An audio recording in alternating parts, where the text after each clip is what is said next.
अल्हम्दुलिल्लाहि रब्बिल आलमीन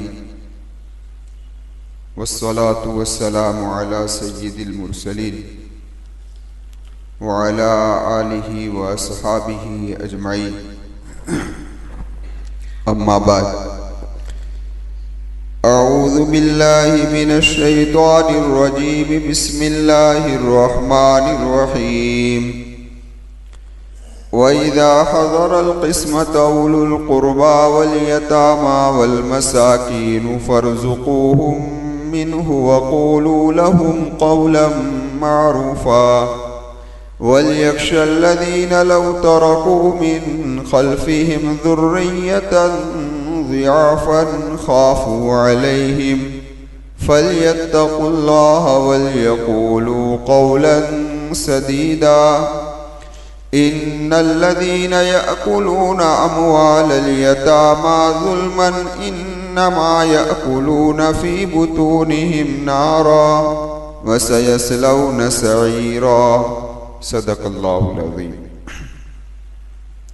मुअज़्ज़ज़ सामीन किराम और पर्दा नशीन ख़वातीन, इससे पहले वाली आयत करीमा के अंदर अल्लाह तबारक व ताला ने विरासत का इजमाली हुक्म बयान फरमाया था, और आज जो आयत करीमा तिलावत की गई है, इन आयत करीमा में उन वारसदारों के लिए जो कराबतदार तो है, लेकिन विरासत में उन कराबतदारों के लिए कि जिनका विरासत में कोई हिस्सा नहीं लगता, और इसी तरीके से उन मिस्कीनों के बारे में और उन यतीमों के बारे में कि जब वो विरासत तकसीम हो रही हो उस वक्त अगर ये लोग आ जाए तो उनके साथ हुस्न सुलूक से पेश आना चाहिए और उनको उसमें से कुछ दे देना चाहिए। ये आज 3 आयत करीमा तिलावत की गई है, इनमें से पहली आयत करीमा में यही मजमून बयान किया गया है। अल्लाह तबारक व ताला फरमाते हैं कि वइज़ा हज़रल क़िस्मत उलुल क़ुरबा, कि जब कराबतदारों में से कोई उस वक्त हाजिर हो जाए, वल यतामा या कोई यतीम आ जाए, वल मसाकीन या कोई मिस्कीन आ जाए, तो फरमाया कि फ़र्ज़ुक़ूहुम मिन्हु, कि उन लोगों को उनमें से दे दो। अब ज़रा आप देखिए, एक बात यहाँ मुझे और आपको समझनी है कि ये जो देने का हुक्म है ये मुश्तरक माल में से नहीं है। अभी विरासत तकसीम हुई नहीं है, आप तकसीम करने के लिए बैठे हैं, अभी किसी के हिस्से डिवाइड हुए नहीं हैं, और इससे पहले देने का हुक्म नहीं है। समझ में आई बात? इसके लिए क्या हुक्म है? तो उसके लिए हुक्म ये है कि जब विरासत तकसीम हो जाए तो ये हुक्म बालिग को है, नाबालिग को भी नहीं, क्योंकि नाबालिग को अपने माल के अंदर तसर्रुफ का हक नहीं है कि वो किसी नाबालिग का माल किसी को दे दिया जाए। इसलिए नाबालिग के लिए हुक्म नहीं, बालिग वारसदारों के लिए हुक्म। दूसरी बात, हाजिर वारसदारों के लिए हुक्म है। गैर हाजिर वारसदार है, इनके लिए यह हुक्म नहीं है, क्योंकि उनकी इजाजत के बगैर तुम कैसे दे सकते हो। समझ में आई बात? एक बात कि जब ये हिस्से तकसीम हो गए, बालिगों को उनका हिस्सा मिल गया, हादिरों को इनका हिस्सा मिल गया, तो अब शरीयत ये कह रही है कि तुम्हारे हिस्से में जो कुछ आया है इनमें से आप अपने ऐसे कराबतदारों को दे दो कि जिनका विरासत में हक नहीं है, या कोई यतीम है तो उसको दे दो, कोई मिस्कीन है तो उसको दे दो। खैर, ये इस आयत करीमा के इस जुमले का मफहूम है। अब एक बात और समझ लीजिए, बाद मुफस्सिरीन फरमाते हैं कि यह हुक्म पहले था अब मनसूख हो गया, यानी अब ख़त्म हो गया है।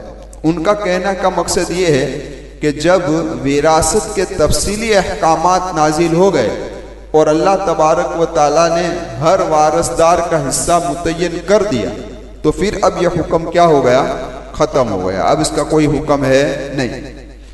लेकिन हज़रत अब्दुल्लाह इब्न अब्बास रज़ियल्लाहु ताला अन्हु की रिवायत के पेश नज़र इमाम बैज़ावी रहमतुल्लाहि अलैहि और जमहूर मुफस्सिरीन का कहना यह है कि यह हुक्म अब भी है, लेकिन वाजिब नहीं है, मुस्तहब है। क्या है भाई? यह हुक्म अब कोई फर्ज नहीं है कि देना जरूरी हो, वाजिब नहीं है, लेकिन मुस्तहब है कि ऐसे मौके पर हमें दे देना चाहिए।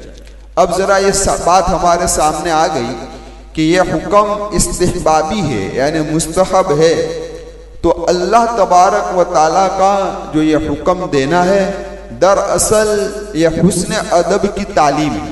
हुस्न अदब की तालीम का मतलब ये है कि अल्लाह तबारक व ताला ने विरासत के अंदर जो तुम्हें माल दिया है ये अल्लाह तबारक व ताला की तरफ से अतिया है, ये अल्लाह की तरफ से गिफ्ट है, हदिया है। उसमें न तुम्हारी कोई मेहनत लगी है, न तुम्हारी कोई मशक्क़त लगी है, यानी तुम्हें कोई मशक्क़त पड़ी है, कुछ भी हुआ नहीं है, बगैर उसके तुम्हारे पास आया है।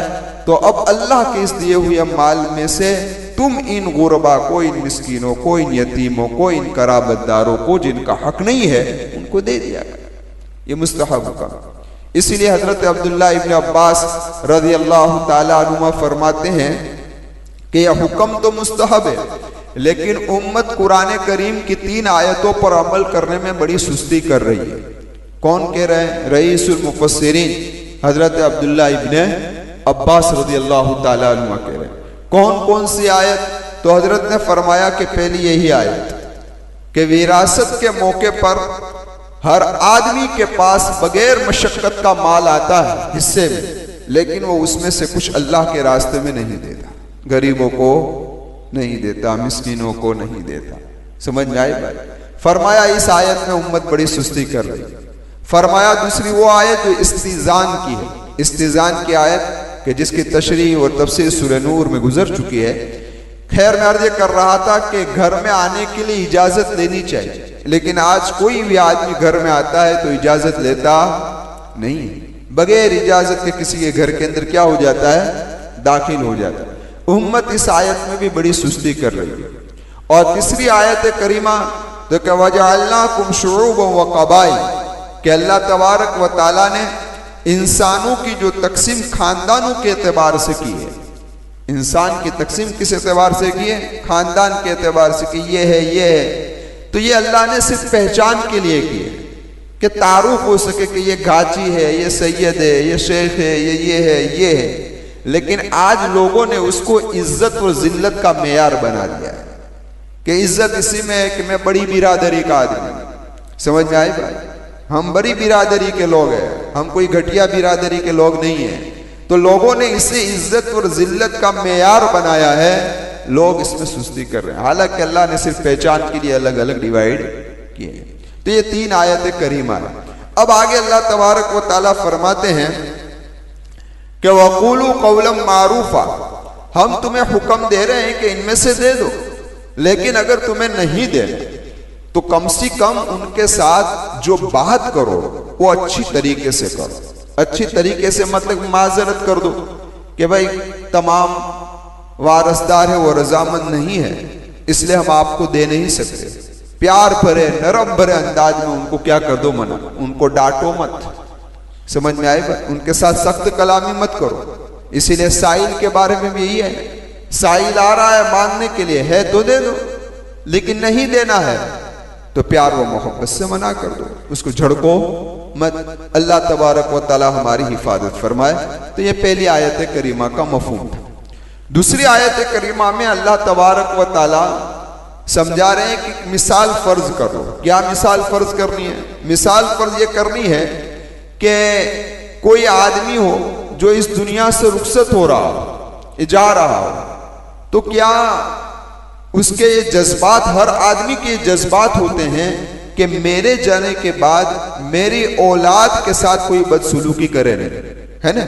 हर एक का जज्बा होता है कि मैं अपने छोटे छोटे बच्चे छोड़कर जा रहा हूं तो कोई उसके साथ बदसलूकी के साथ पेश ना आए, कोई उनके साथ बदतमीजी ना करे, कोई उनको डांटे नहीं, कोई उनको मारे नहीं। हर एक का एक जज्बा होता है। तो अल्लाह इस आयत करीमा में समझाना चाहते हैं कि जिस तरीके से तुम अपनी औलाद के बारे में चाहते हो कि मेरे छोटे बच्चे के साथ कोई बदसलूकी न करे, तो ये यतीम बच्चे हैं जिनके वालिदैन इस दुनिया से रुखसत हो चुके हैं या वालिद इस दुनिया से रुखसत हो चुके हैं, तो उसके बारे में तुम्हारे दिलों के अंदर यही जज्बे होने चाहिए।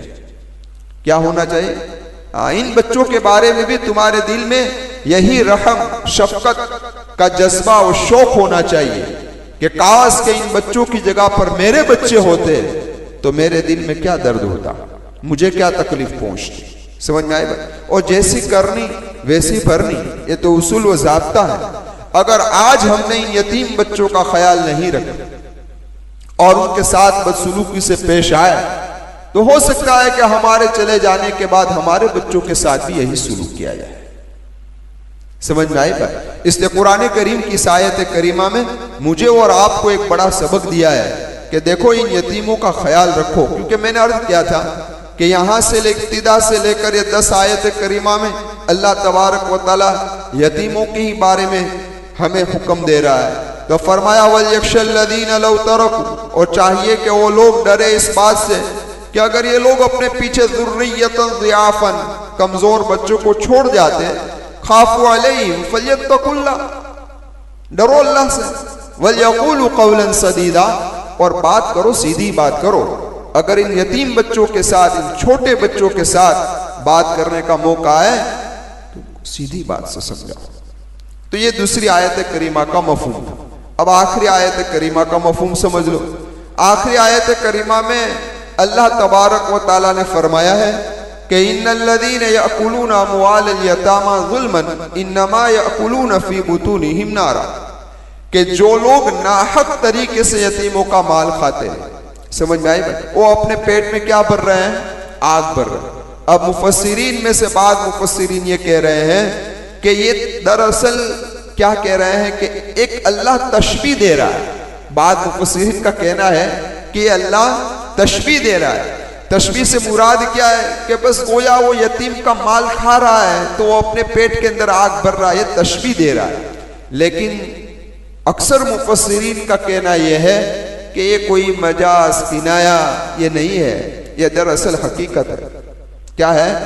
दरअसल हकीकत है कि कोई भी आज यतीम का माल खा रहा है वो दरअसल आग खा रहा है। फिर उसको एक मिसाल के जरिए समझाया कि एक दिया सलाई है। दिया सलाई जानते हैं? माचिस की कांडी जिसको हम कहते हैं ना, वो एक दिया सलाई है। उसको आप हाथ में पकड़ कर रखो तो कोई आदमी उसको ये नहीं कहेगा कि ये आग है, कहेगा कि ये आग है। उसको हाथ में पकड़ कर रखो तो हाथ भी जलता नहीं है, लेकिन उसको थोड़ा रिगड़ो तो क्या होगा? आग होगी कि नहीं? तो जाहिर में ये दिया सलाई है, वो आग नहीं लग रही है, लेकिन हकीकत में वो आग है। भाई इसी तरीके से यतीम का माल जो तुम खा रहे हो तो जाहिर में वो तुम्हें आग नजर नहीं आ रहा है, लेकिन हकीकत में आग है। हकीकत में क्या है? आग है। इसी तरीके से संखिया एक किस्म का जहर है। जाहिर में देखो कोई ये कहता है कि ये कातिल है, ये क्या है? कातिल है, लेकिन आपको कातिल नजर नहीं आ रहा। उसको हाथ में ले लो कुछ नहीं, जुबान पर रखो कुछ नहीं, लेकिन इसी संख्या को आप हलक में उतार कर देखो तो नॉन स्टॉप आलम दुनिया से आलम बरज़ख है। समझ में आई बात? सीधे कब्र के अंदर। तो ये मौत, लेकिन जाहिर में मौत नजर नहीं आ रही, हकीकत के अंदर ये क्या है भाई? ये मौत है। तो इसी तरीके से यतीम का माल, कि जाहिर में तो तुम्हें माल लग रहा है, तुम्हें कुछ अच्छा लग रहा है, लेकिन हकीकत के अंदर ये आग है। इसलिए आकाए मक्की व मदनी मोहम्मद रसूलुल्लाह सल्लल्लाहु अलैहि वसल्लम ने फरमाया कि कुछ लोग होंगे कि जिनके आग की लपटें उनके पेटों के अंदर से, उनके कानों में से, उनके नाकों में से, उनकी आंखों में से, उनके मुंह में से निकल रही होगी। ये कौन होंगे? और एक जगह पर मोहम्मद रसूलुल्लाह सल्लल्लाहु अलैहि वसल्लम ने फरमाया कयामत के मैदान में एक कौम खड़ी होगी, एक कौम खड़ी होगी और आग के लपेटे उसके पेटों में से निकल रही होगी, यानी मुंह के अंदर से आग के अंगारे निकल रहे होंगे। तो सहाबा किराम रिज़वानुल्लाहि ताला अलैहिम अजमईन ने नबी करीम सल्लल्लाहु अलैहि वसल्लम से पूछा, ए मेरे महबूब ये कौन लोग होंगे? तो अल्लाह के महबूब सल्लल्लाहु अलैहि वसल्लम ने फरमाया, क्या तुमने कुरान करीम की आयत करीमा नहीं सुनी? इन्नल्लज़ीना यअकुलूना अमवालल यतामा ज़ुल्मन इन्नमा यअकुलूना फ़ी बुतूनिहिम नारा व सयस्लौना सईरा। ये कुरान करीम की आयत करीमा यही तो कह रही है। समझ में आई बात? कि अपने पेटों में आग को भर रहा है। इसलिए वो मदरसे वाले, वो यतीम खाने वाले जो यतीमों का नाम लेकर उम्मत से माल को इकट्ठा करते हैं, क्या हमारे मदरसे में इतने यतीम बच्चे हैं, हम इतने बच्चों की कफालत करते हैं। यतीमों का नाम लेकर जिन लोगों ने मालों को इकट्ठा किया है, चाहे किसी भी इदारे का हो या शख्सी हो, जो कुछ भी हो, और उसको यतीम पर खर्च नहीं किया है, तो इसी वईद के अंदर दाखिल है। आज सब खुशनुमा लग रहा है, अच्छी इमारतें लग रही है, अच्छा सब कुछ लग रहा है, चल रहा है, हजरत का जलवा है, क्योंकि बात साफ है। आप यतीम का नाम लोगे तो किसी का भी दिल नरम हो जाएगा, है ना। यतीम का जहां भी तस्कीरा आता है तो दिल नरम हो जाता है। तो आप यतीमों का नाम लोगे तो देने वालों के दिल नरम हो जाएंगे। और ये सफीर साहब यूं समझते हैं कि मेरी जुबान पर इतना असर था कि लोगों ने मालों का ढेर कर दिया। क्या कर दिया? लोगों ने मालों का ढेर कर दिया। अरे अल्लाह के बंदे, तूने यतीम का हवाला दिया है तो इन लोगों के सामने मोहम्मद रसूलुल्लाह के फरामीन है कि यतीम की कफालत पे अल्लाह क्या देगा। तो तेरे यतीम के लफ्ज कहने पर इन्होंने माल लुटाया है। अगर तूने इसको यतीमों पर खर्च नहीं किया तो इसी वईद के अंदर दाखिल होगा। अल्लाह तबारक व तआला हम तमाम की इससे क्या करे भाई, हिफाजत फरमाए। तो मैं अर्ज कर रहा था आपसे कि हम लोग ये समझते हैं कि हम यतीम का माल कहां खा रहा है। यतीम का माल ये नहीं कि इसको छीन के खाया जाए, यही यतीम का माल है। नहीं, बहुत सारी चीजें हमारे मुआशरे के अंदर ऐसी फैली हुई है कि जिसके बिना पर इंसान आज यतीम का माल डायरेक्ट नहीं लेकिन इनडायरेक्ट खा रहा है। विरासत में तकसीम को देर से करना, विरासत तकसीम क्या करना, देर से करना। अब्बा का इंतकाल हो गया है, विरासत तकसीम नहीं हो रही है।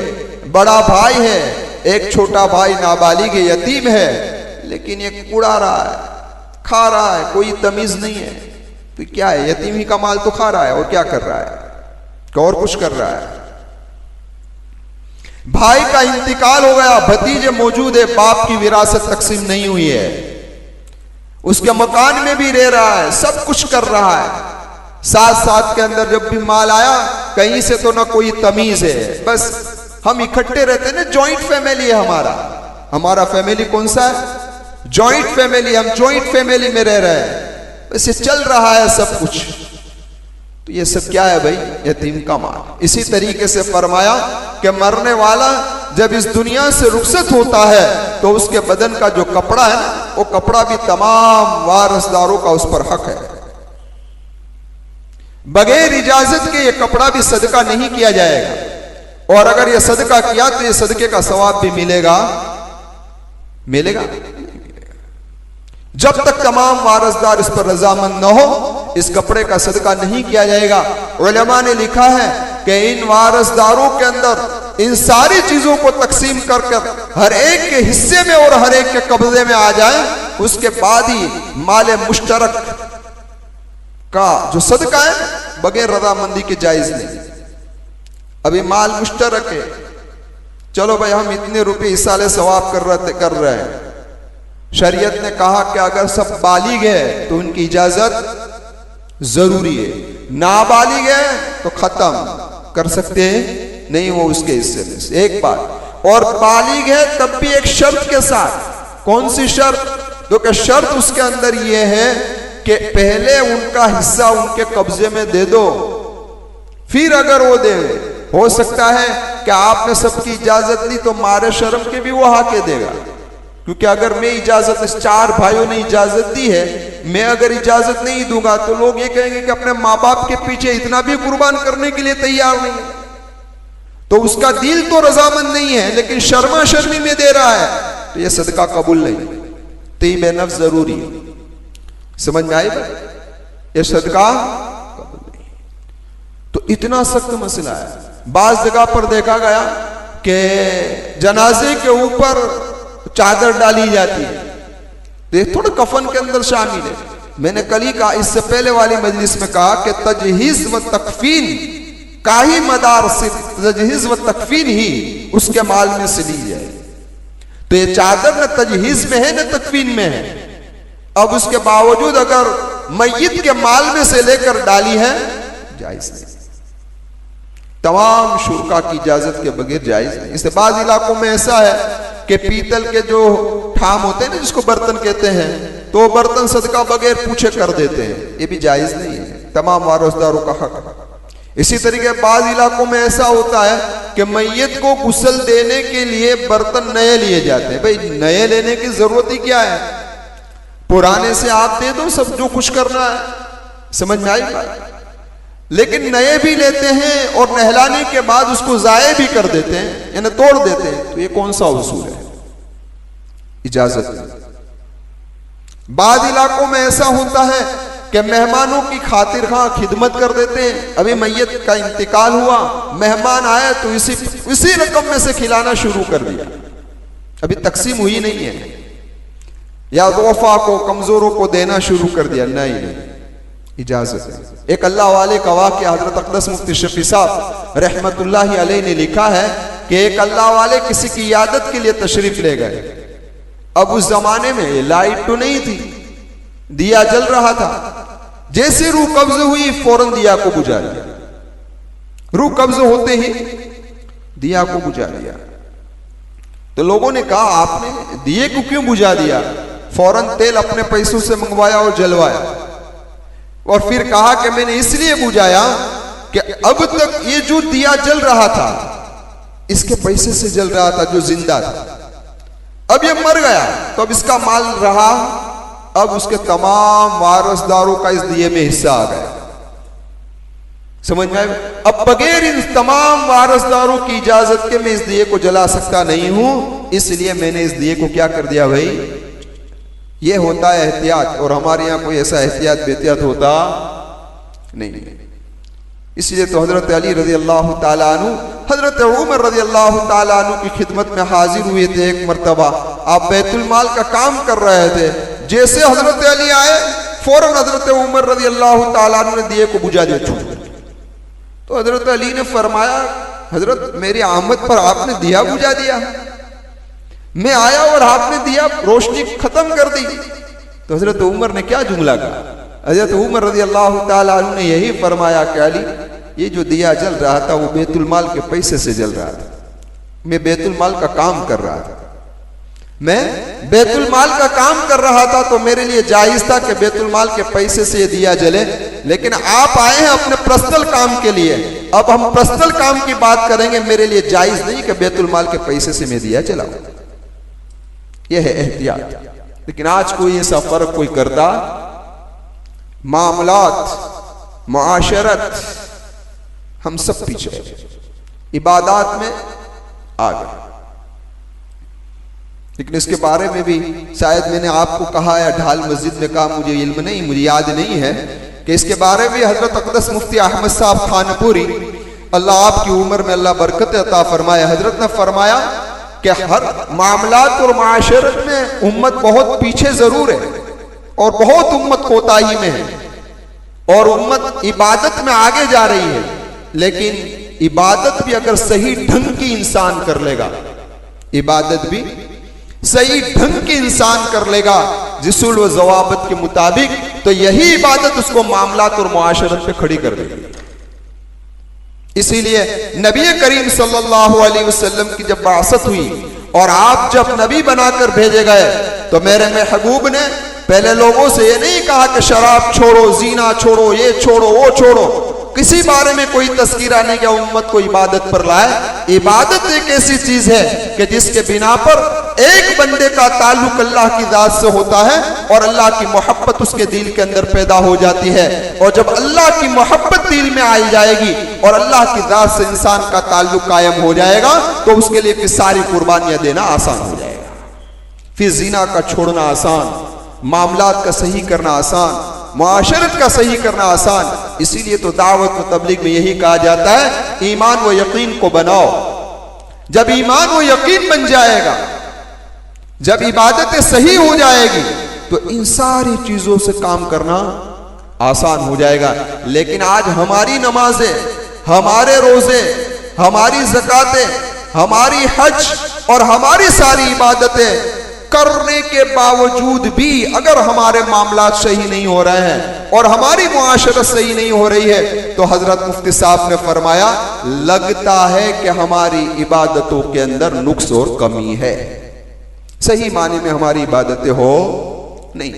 अगर सही माने में हमारी इबादतें होती तो ये दिन हमें न देखने पड़ते। तो मैं अर्ज कर रहा था आपसे कि हम ये कह रहे हैं कि हम यतीमों का माल कहाँ खा रहे हैं, कहाँ खा रहे हैं। अरे भाई, इस तरीके से डायरेक्ट नहीं, इनडायरेक्ट हमारे पेट में जा रहा है। अल्लाह मेरी भी हिफाजत फरमाए, आप लोगों की भी हिफाजत फरमाए। तो ये तीसरी आयत करीमा का खुलासा था, लेकिन आखिर में एक बात और समझ लो, फिर बात को खत्म करते हैं।